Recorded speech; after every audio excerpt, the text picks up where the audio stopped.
West Hollywood is a diverse and varied housing market with condos and houses. And like any market, there are adjustments and trends that will change what is happening. And West Hollywood is about to shift. Let's find out why.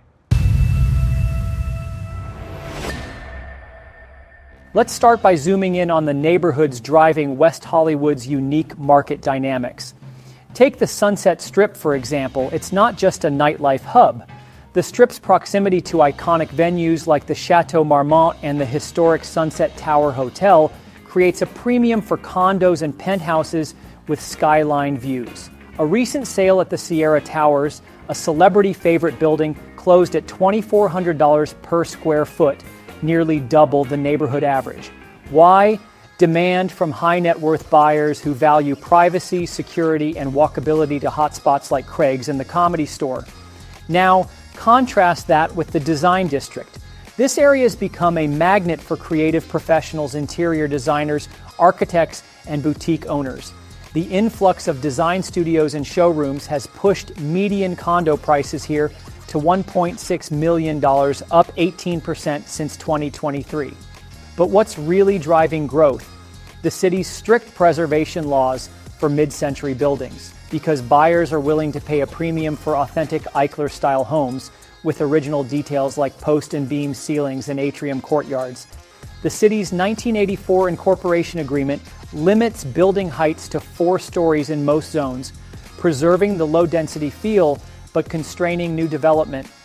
The few new projects like the luxury condos are selling out pre-construction.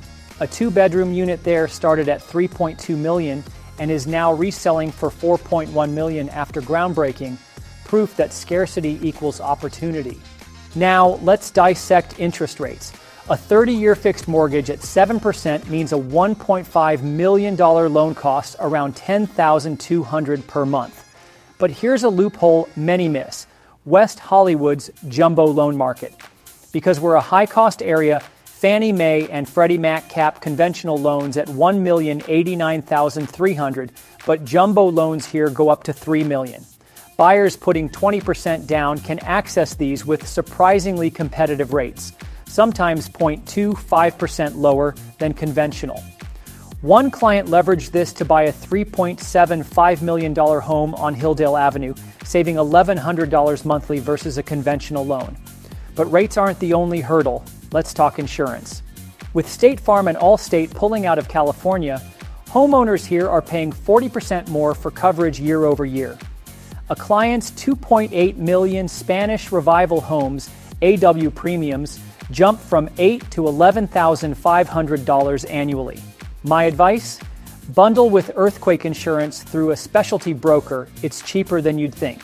The city's new tenant habitability plan requires landlords to cover temporary housing if renovations displace renters for over 30 days. For investors, this adds $15,000 to $25,000 to rehab budgets.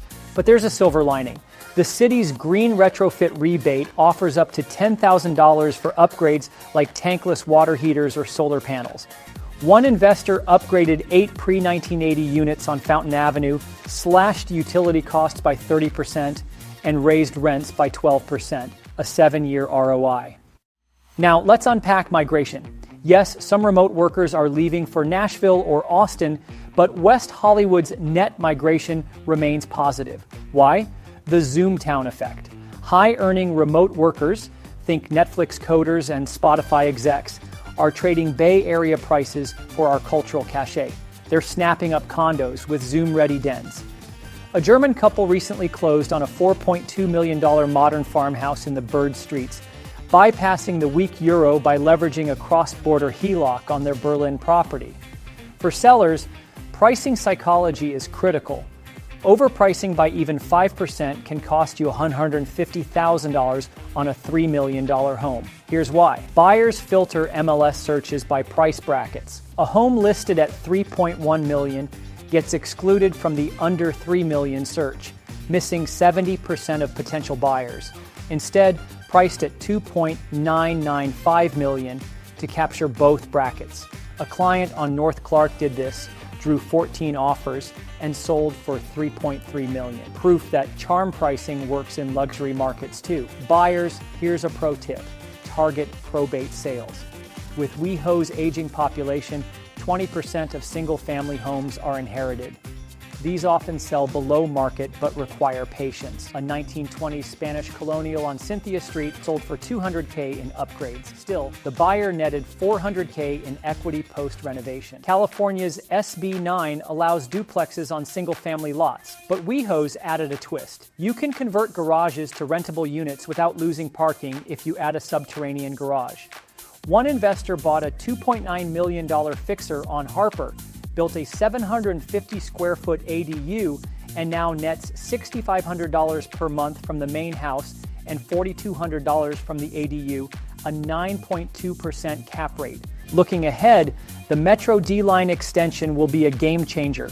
This year, the La Brea station will connect WeHo to downtown LA in 20 minutes. Homes within a half-mile radius are already up 12% year over year. A condo at 8500 Santa Monica Boulevard, a 10-minute walk to the station, sold for $1.8 million last month, $300K over 2023's price. But risks loom. The proposed Mansion Tax 2.0 could add a 4% transfer fee on sales over $5 million. While not law yet, it's sparking preemptive sales. A seller on Hillcrest Road just listed their $5.2 million estate to dodge the potential tax, pricing it at $4.99 million. Clever? Maybe, but it shows how policy shifts can create urgency. For landlords, rent control's getting tighter.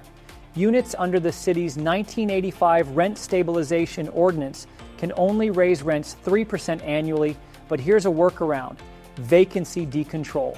When a tenant leaves, you can reset rents to market rate. A studio on Sweetser Avenue jumped from $1,800 to $3,200 after a tenant moved out, a 78% increase. But tread carefully. The city requires a 90-day notice for increases over 10%, even after vacancy. Finally, let's talk about climate risks. West Hollywood's very high fire zone designation impacts insurance, but there's nuance. Homes west of La Brea have lower risk, making them 15% pricier than East Side equivalents. A client chose a $3.4 million home on Alta Loma over a similar East Side property solely for lower insurance costs, saving $7,000 annually. In this market, knowledge isn't just power, it's profit. Whether you're leveraging ADUs, jumbo loans, or probate deals, the key is to act fast and think creatively. Stay ahead of the curve, and West Hollywood shifts become your opportunities. So those are just some of the reasons that West Hollywood is evolving and changing, and the market continues to update. I'd love for you to find out more about West Hollywood and if this is the place for you or someone that you know.